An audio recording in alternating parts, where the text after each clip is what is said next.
अस्सलाम वालेकुम गाइस, आज हम बात करेंगे नेचुरल लॉ थ्योरी से कानून कुदरत का भी नाम दिया गया है। सपोर्टर्स जो इसके हैं नेचुरल लॉ थ्योरी के वो हैं प्लेटो, अरिस्टोटल, फिनिस, सोक्रेट्स, टेम्पलर। अच्छा, इसके इंट्रोडक्शन में आएंगे तो ये लॉ ड्राइव फ्रॉम नेचर है, डिवाइन लॉ भी इसे कहते हैं। ये मैं सॉरी लिख नहीं सका। इसमें above than law of state, no need of state, universal होता है ये, नो नीड ऑफ इंस्टीट्यूट होता है, इन्फोर्स बाय सोसाइटी होता है। अच्छा, अब इसके ब्रीफली इंट्रोडक्शन की तरफ हम रवाना होंगे।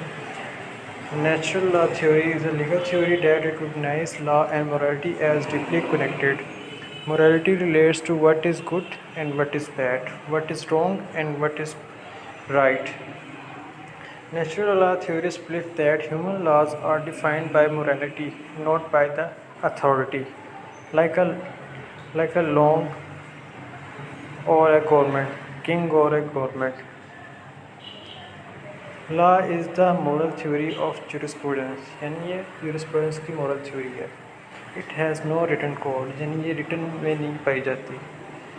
According to Demosthenes, law is the gift of God and decision of sages. यहाँ पे sages का मतलब है wise man.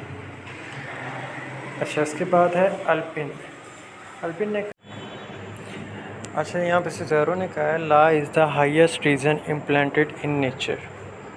अच्छा, इसके बाद हम कुछ इसकी एग्जांपल्स देखेंगे.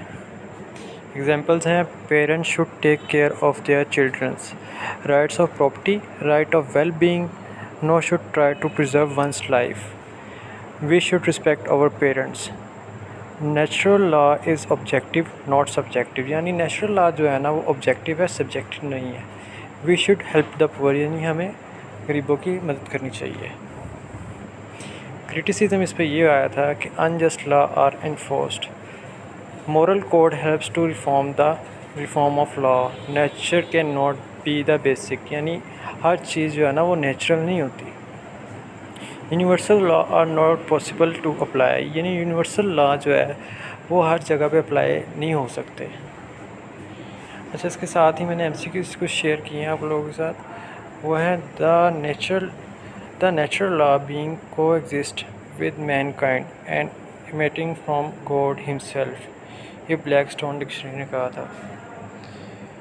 क्वेश्चन नंबर 2 है that history of natural law is a tale of the search of mankind for absolute, ये फ्रीडम है.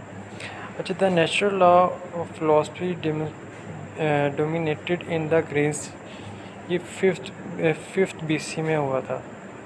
Natural law means those rules and principle which are suppose to have originated jurisprudence, ये है था jurisprudential. The concept of rule of law in England and Pakistan and due process in USA are essential, ये true है. It is brought about a change in the old Roman law of Justinian period, ये भी true है. The law nation derives its force and authority from the natural law, ये भी ठीक है. Justice as an essential element of law, ये भी true है. Locke used natural law as an instrument of changes, ये भी true है. Hobbes used it to maintain status quo in the society, ये भी true है. ये लॉक और ये जो हॉब्स है ना, ये दोनों ऑथर्स हैं. और इसी के साथ आज का हमारा टॉपिक ख़त्म होता है. Thank you.